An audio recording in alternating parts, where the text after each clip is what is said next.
देखिए, आज का जो वीडियो है वो कक्षा 8 है, प्रश्नावली 6.3 वर्ग और वर्गमूल। उसका क्वेश्चन नंबर 9 है कि वह सबसे छोटी वर्ग संख्या ज्ञात कीजिए।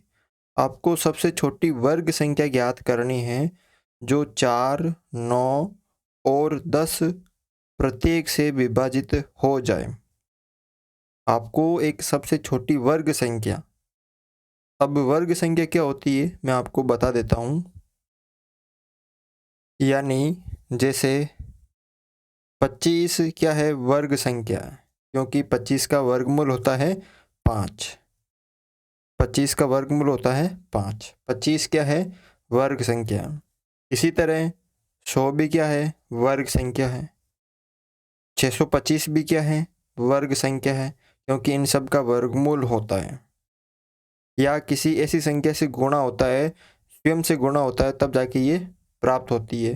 ठीक है, तो ये वर्ग संख्या होती है। अब आपको एक ऐसी वर्ग संख्या निकालनी है सबसे छोटी, जो 4 से विभाजित हो, 9 से भी हो और 10 से भी हो। ठीक है ना, 4, 9 और 10 से क्या हो, वो विभाजित है। तो इस क्वेश्चन को कैसा करना है, देखो यहाँ पर सबसे पहले आपको दे रखा है कि वे सबसे छोटी वर्ग संख्या ज्ञात करनी है जिसमें 4, 9 और 10 का भाग चला जाए।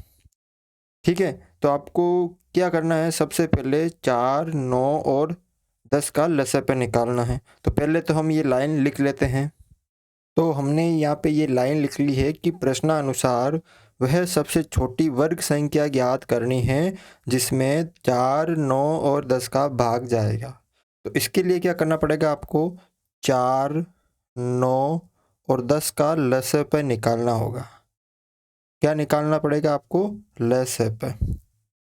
ठीक है, अब ये कैसे निकालते हैं, अभाज्य गुणनखंड विधि द्वारा। 4, 9 और 10।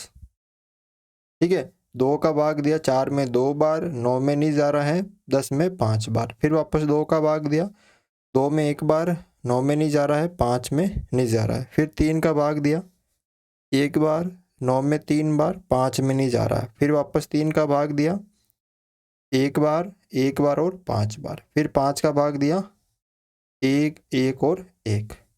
तो यहाँ पर 4, 9 और 10 का लसाअ पे क्या क्या प्राप्त हो गया, 2 गुणा 2 गुणा 3 गुणा 3 गुणा 5। तो ये लिख लीजिए, 2 गुणा 2 गुणा 3 गुणा 3 गुणा 5। अब इनको गुणा कर लीजिए, 15, 15 को 5 दिया 15, 15 को 3 से किया तो 45, 45 को 2 से किया तो 90, 90 को 2 से किया तो 180।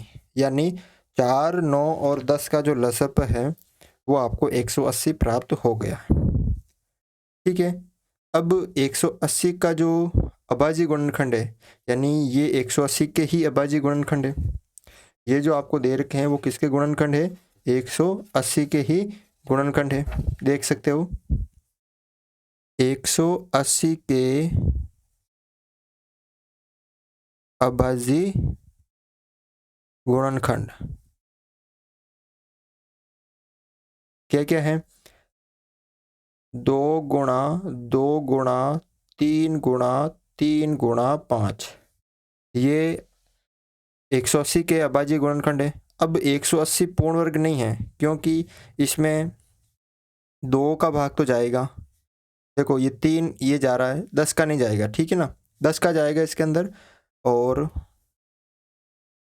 ये वर्ग नहीं है, पूर्ण वर्ग नहीं है, सबका भाग जाएगा 4, 9, 10। लेकिन ये क्या है, पूर्ण वर्ग नहीं है, तो इसको पूर्ण वर्ग बनाना पड़ेगा।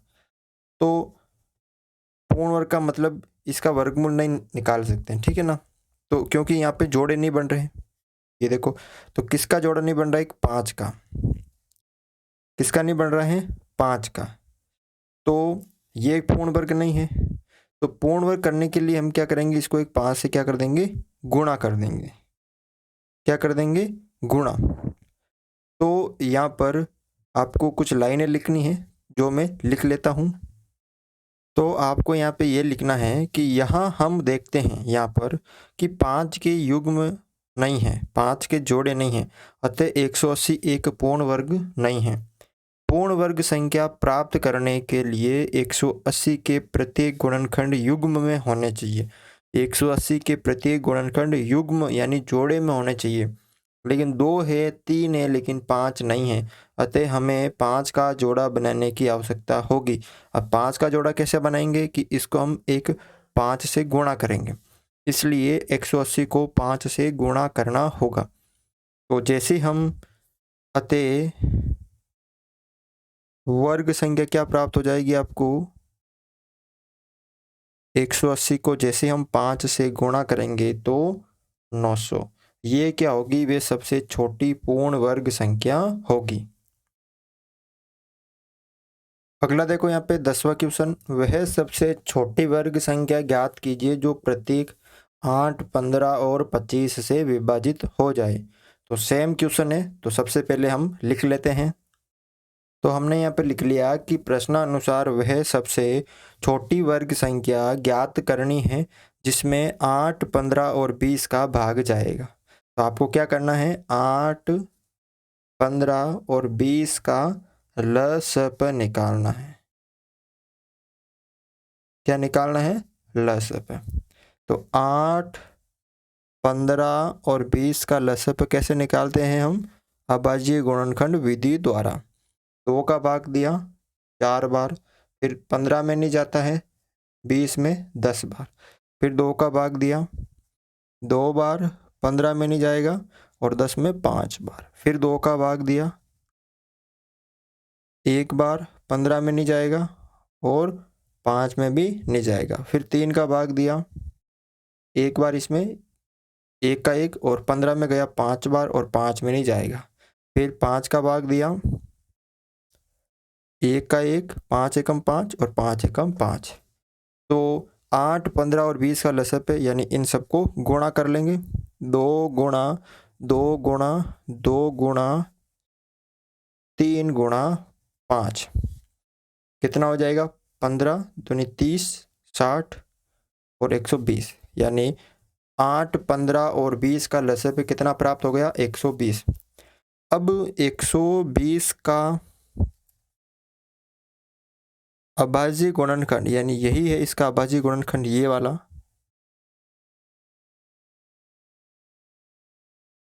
क्या है कि 2 गुणा 2 गुणा 2 गुणा 3 गुणा 5। देखो ये 2 का जोड़ा तो बन रहा है, लेकिन ये 2 नहीं है, वापस इसका एक जोड़ा नहीं बन रहा है, इस 3 का नहीं बन रहा है और इस 5 का नहीं बन रहा है, इन तीनों का नहीं बन रहा है। इस 2 का तो बन रहा है एक, लेकिन इसका भी नहीं बन रहा है, इसका भी नहीं बन रहा है और इसका भी नहीं बन रहा है। तो आपको यहाँ पे लिखनी है कि यहाँ हम देखते हैं कि 2, 3 और 5, 2, 3 और 5 के युग्म में नहीं है, अतः 120 क्या है, पूर्ण वर्ग नहीं है। तो इसको पूर्ण वर्ग बनाने के लिए क्या करना पड़ेगा, हमें 2, 3 और 5 का क्या बनाना पड़ेगा, जोड़ा बनाना पड़ेगा। तो यहाँ हम देखते हैं कि 2, 3 तथा 5 युग्म में नहीं है, 2, 3, 5 तथा 2, 3, 5 युग्म में नहीं है, अतः 120 पूर्ण वर्ग नहीं है। पूर्ण वर्ग संख्या प्राप्त करने के लिए 120 के प्रत्येक गुणनखंड युग्म में होने चाहिए, अतः 2, 3, 5 का जोड़ा बनाने की आवश्यकता है। 2, 3, 5, तो हम 120 को किससे गुणा करेंगे, 2, 3 और 5 को, यानी 120 गुणा 2 गुणा 3 गुणा 5।